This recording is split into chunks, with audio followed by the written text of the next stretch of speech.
LayThePipe.com. I don't give a fuck what you was watching, but I know what you're watching now.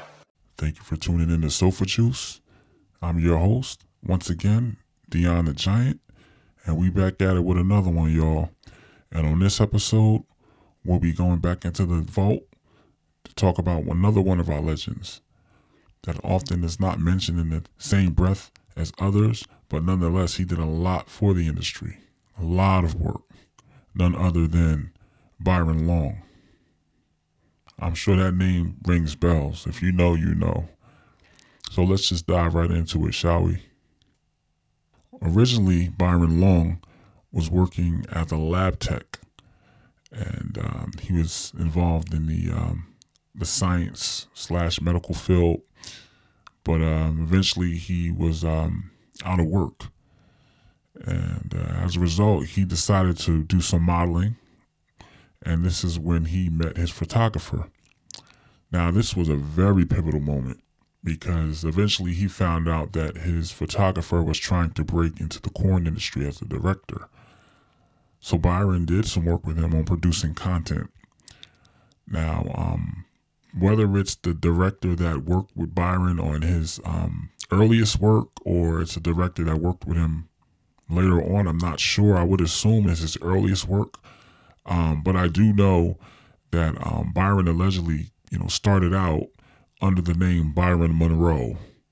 And he was doing alt porn scenes for the non-conventional demographic fans, if you know what I mean.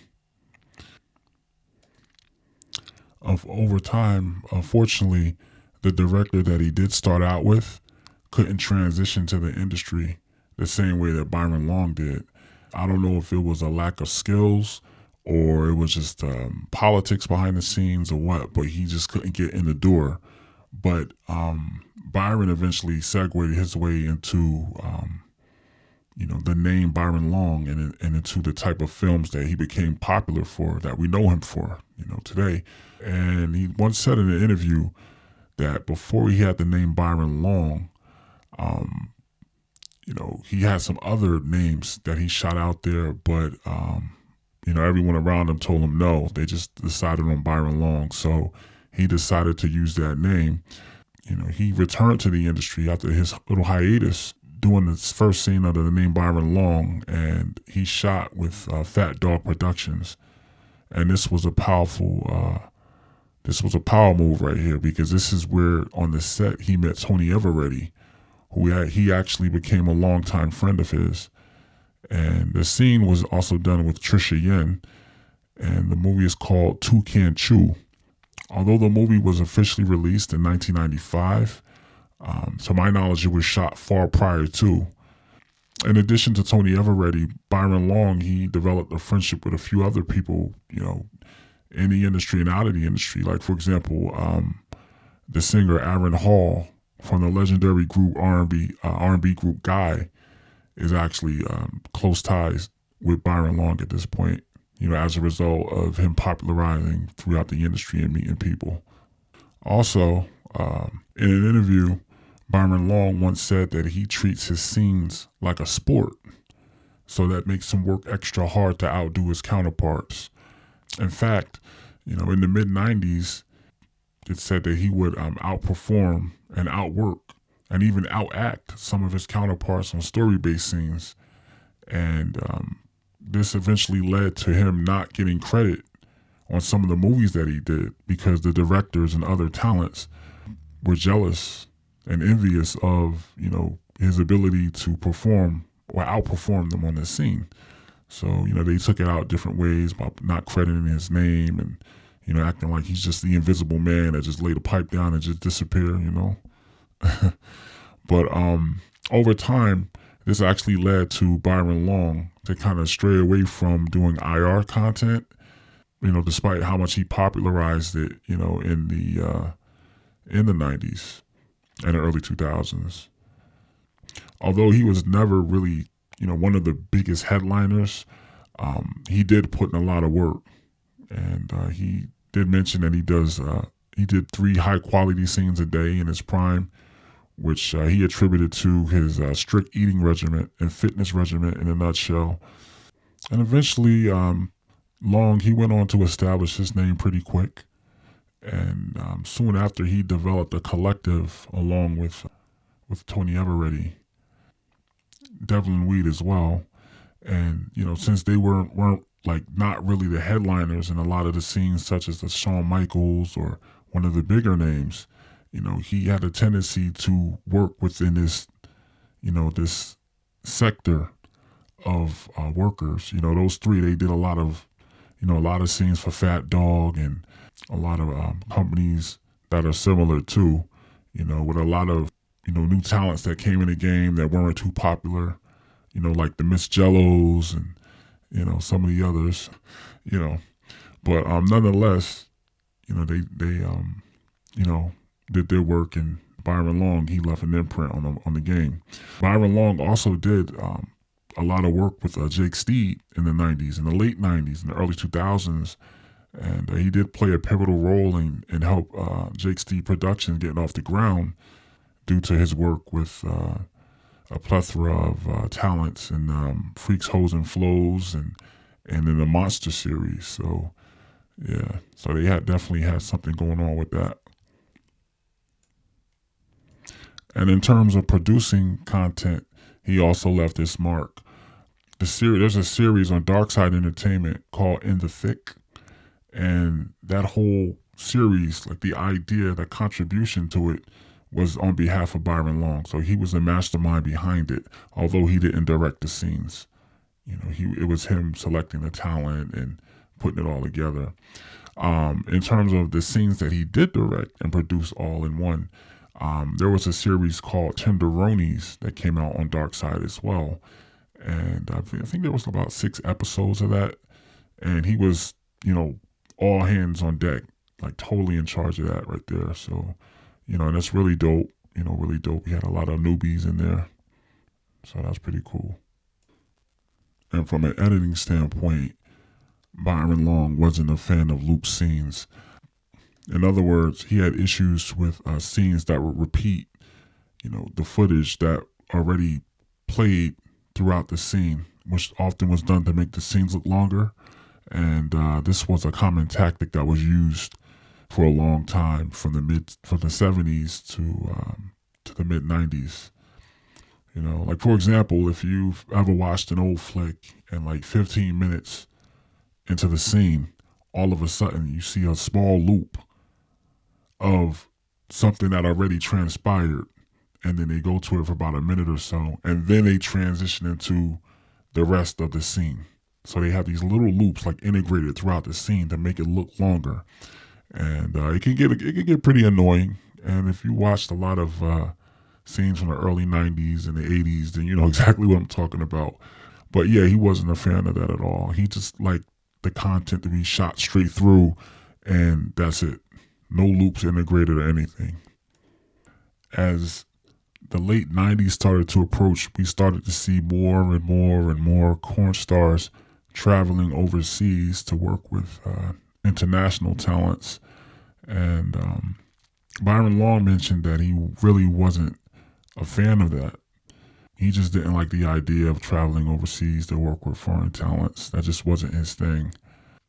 And when the whole Darren James thing popped off, that Darren James incident, that made Byron Long even less likely to engage in international work. So he already didn't like it, but now he really was like totally against it. And for those who don't know, Darren James was a porn star that allegedly caught HIV while filming content overseas.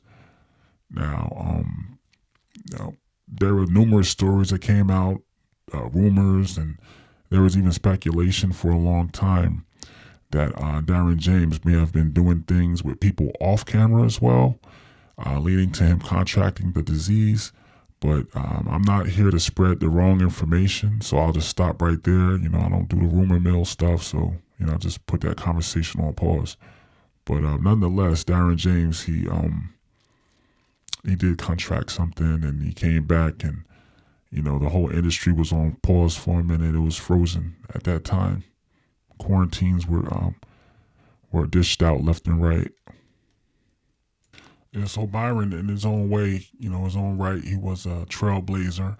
Even from an aesthetic perspective, he was the template, like the blueprint for brothers like Nathan Threat, for example, who came into the industry later, as well as countless others, with that same aesthetic, the same look, that all goes back to Byron Long, you know what I'm saying? So he definitely, left an imprint on the industry. In the mid 2000s, he went on to create his own company and 2 websites, laterpipe.com and byronlong.net. To my knowledge, the Byron Long site ran from 2007 to 2014. And eventually he only managed the Later Pipe website. Also keep in mind, he worked closely, when he did those sites, he was working closely with another one of the most profound directors, videographers, webmasters that you would ever see.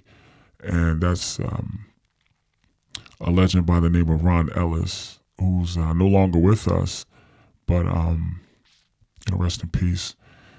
He did manage the mega site called Tees World, and under Tees World, he had tons and tons and tons of websites. So he was responsible for providing housing to Byron Long's websites. So they worked very close together on collaborating with projects and things like that. Also, in regards of Ron Ellis, if it wasn't for him, some of your legends like Pinky and Roxy Reynolds may have never seen the light of day in mainstream corn. You know what I mean? In addition to the other, up and comers that he did introduce to the big screen. But as time went on, the industry started to change. The financial risk of creating product was no longer worth the reward of doing it. You combine that with the rise in piracy on the internet, and a lot of these contributions played a role in preventing Byron Long from going forward with his plans, with his websites, and his content. So this actually led to him leaving the industry, retiring. So that's basically what happened with Byron Long. But in 2019, there was an advertisement pertaining to Byron Long to Ghana. Now, this is interesting because I don't know if he planned to just do a celebrity appearance or if he planned to work on content or whatever he was doing out there. But nonetheless, the chief executive officer of Ghanaian tourism said that he was okay with Byron Long visiting and he seen nothing wrong with it. But we don't know what that was about. I don't know. And I know they have the year of return every year out there. I think every December, if I'm not mistaken. And I think he went to that along with a lot of other celebrities be out there like around that time. So, but who knows? And in closing, recently, like about 2 years ago or so, there was a picture of him standing in front of a truck circulating on social media. And I tried to find it, but I couldn't find it. But the implication behind the picture is that he's now a truck driver. That's pretty dope. You know what I'm saying? Ain't nothing wrong with that. I commend him for that, especially at a time like this, make some lucrative income, some good money. Yeah, I wish I could find a picture to show you all. But, yeah, he was standing in front of his truck. And I think that's, to my knowledge, that's what he does at this time. With the whole life of Byron Long, it makes me wonder, the whole career, like, if he didn't leave the industry, if Ron Ellis didn't pass away, what would have happened? Would they be on OnlyFans right now? What type of new talent would they be bringing in? You know what I'm saying? Like, there's a lot of thought behind that because Byron Long, he had some baddies in his day. A lot of times people sleep on that because they look at the bigger names, but he did his thing. Just something to think about, just some food for thought. On that note, this is your boy Dion the Giant, and I'm signing off. Thank you for listening to Sofa Juice. Oh, and don't forget to like, subscribe, and share. Thanks again.